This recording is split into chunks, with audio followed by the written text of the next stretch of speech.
ఖాళీలు నింపకపోవడానికి ముఖ్య కారణం ఏంటంటే కాంట్రాక్ట్ మెగా కృష్ణారెడ్డికి ఇవ్వడానికి అని చెప్పేసి 5,71,000 అప్పు చేశాను. అంటే మెగా కృష్ణారెడ్డి అంటే మెగా కృష్ణారెడ్డికి వాల్వో బస్సులు కొన్నందుకు మిషన్ భగీరథ అవన్నీ ఎందుకు ఇచ్చిందనంటే మెగా కృష్ణారెడ్డికి ఎందుకు ఇవ్వాలి, మెగా కృష్ణకి అప్పన్న చేసి ఇవ్వాలి. మనం దానకిషోర్ కూడా మెగా కృష్ణారెడ్డి దగ్గర ఒకసారి రండి సార్ అని ఎందుకు తీసుకుపోతారంటే వాళ్ళు 10% 20% కమిషన్ ఇస్తారు కాబట్టి. ఈ రోజు ఖాళీలు ఎందుకు నింపరు?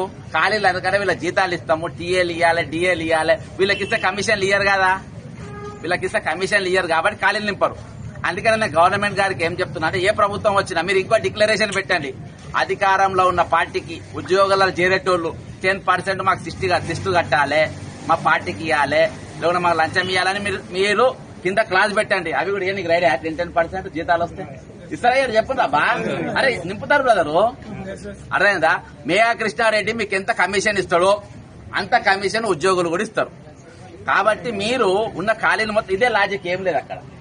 ఖాళీలు ఎందుకు నింపారంటే వీళ్ళు కమిషన్లు ఇయ్యరు, మెగా కృష్ణారెడ్డికి ఇస్తే కమిషన్ ఇస్తారు. కాబట్టి మీరు ఏది కాళేశ్వరం గట్టుడు గాని, లేకుంటే పథకాల కొనుడు గాని, కొనుగోలు గాని, ఇవన్నీ మీరు కరెంటు కొనుగోలు గాని ఇవన్నీ కూడా మీరు ఎందుకనే కొంటారు, కమిషన్లు వస్తారు కాబట్టి ఇవాళకెళ్ళి కొత్త చరిత్ర ఇది. ప్రపంచ దేశాలలో ఎక్కడ లేని చరిత్ర తెలంగాణ మనం మొదలు పెడదాం. అదే ఆత్మగౌరవం అంటారు దాన్ని. ఆత్మగౌరవం, తెలంగాణ స్వయం పాలన, బొంగు భూషాడం ఇవన్నీ అంటాం కదా, ఇదే. అయితే మీరు ఏం పెట్టారంటే రేపు మీరు ఉద్యోగాలు చేరినాక మీకు వచ్చే జీతాలకెళ్ళి, బోనస్లకెళ్ళి, టీఏడిఎల్లకెళ్ళి మాకు 10% మాకు ఇవ్వమని చెప్పేసి కింద మీరు అపాయింట్మెంట్ లెటర్ కింద బాండ్ రాయండి. మా నిరుద్యోగులు కూడా సంతకాలు పెట్టడానికి రెడీ అంటున్నారు. అది కొత్త క్లాస్ పెట్టుంది. మెగా కృష్ణారెడ్డి ఎంత కమిషన్ ఇస్తుందో అంత కమిషన్ వీళ్ళు జీతాలు వచ్చినప్పుడు కూడా ఇస్తారని చెప్పేసి మా కొత్త సూత్రం మనం మొదలు పెట్టాలని చెప్పేసి రేవంత్ రెడ్డి గారి నాయకత్వం మొదలు పెట్టాలని కోరుకుంటూ సెలవు తీసుకుంటున్నాం. దానికి ఒక కులమానం అనేది ఉండాలి కదా. అసలు దానిపైన ఇవాటి వరకు రివ్యూ మీటింగ్ జరగాలి. ఏ డిపార్ట్మెంట్ లో ఎన్నెన్ని ఖాళీలు ఉన్నాయి నాకున్న సమాచారం మనకు ఒక సెక్రటరీలోనే ఇవాటికి 750 పోస్టులు ఖాళీగా ఉన్నాయి. టోటల్ గా నేను మొన్న డిపార్ట్మెంట్ వైజ్ గా ఒక డేటా తయారు చేసి పెడితే ఇవాటికి ఉన్న ఖాళీలు ఎంత అంటే 3,70,26,000 పోస్టులు ఖాళీగా ఉన్నాయి. ఇవాటికి ఖాళీగా ఉన్నాయి అంటే ఈ 33 జిల్లాలు పెట్టుకోండి. రెండో డిమాండ్ ఏముండాలంటే మన డిమాండ్ మీరు కరెక్ట్ రాగా మీ తర్వాత నిర్ణయించుకోండి. రెండో డిమాండ్ ఏమంటే అసలు డిపార్ట్మెంట్ వైజ్ గా రివ్యూ మీటింగ్ పెట్టాలి, ఖాళీలు ఎన్ని ఉన్నాయని. ప్రతి ఖాళీ పైన ఒక్కొక్క డిపార్ట్మెంట్ లో ఎన్ని ఖాళీలు ఉన్నాయి.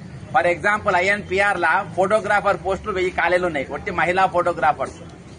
ప్రతి డిపార్ట్మెంట్ లో ఇప్పుడు మీరు పోస్తే మీరు సెక్రటరీ ఏ డిపార్ట్మెంట్ ఫోటోలు తీస్తూ ఉంటారు. ఆ పోస్టులు 1000 ఖాళీలు ఉన్నాయి అలా, ఒట్టి మహిళా ఫోటోగ్రాఫర్స్.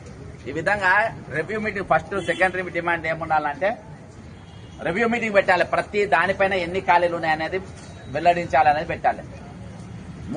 మూడో పాయింట్ గా పోస్టుల పెంపుదల అనేది, దాని తర్వాతనే కదా పెంపుదల అనేది, దానికి అనుగుణంగా పెంపుదల ఎంత ఉండాలనేది పెట్టాలి.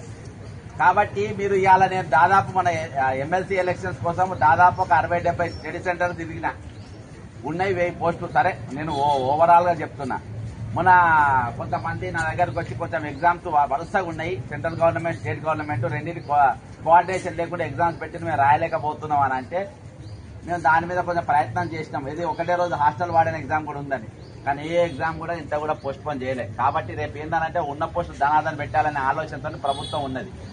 కానీ ఈ రోజు దాదాపు కొన్ని లక్షల మంది ఈ రోజు గ్రూప్ 1 కోసం ప్రిపేర్ అయ్యారు, రేపు నవంబర్ లో గ్రూప్ 2 కోసం ప్రిపేర్ అవుతుంది, ఇంకా వేరే ఎగ్జామ్స్ కోసం ప్రిపేర్ అవుతుంది. కానీ అవి పోస్టులు సరిపోవు అవి.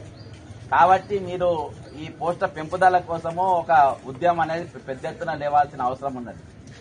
ఈ రోజు మాకంటూ ఏదైతే మీ మీద మేము రాష్ట్ర వ్యాప్తంగా నేను లైబ్రరీలో చాలా మంది విద్యార్థులు చూసినా కాబట్టి మీరు ఫుల్ టైమ్ లో మీరు కోఆర్డినేట్ చేయలేరు, ఇలా బయటికి రాలేరు. కాబట్టి ఖచ్చితంగా మీరు నాకేమన్నా మీరు ఐడియాలు ఇస్తే, ఎందుకంటే మొన్న కొంతమంది గ్రూప్ 1 పోస్ట్ పోన్ చేయమని దగ్గరకు వచ్చింది, మీరు గ్రూప్ 4 పోస్ట్ పోన్ చేయమని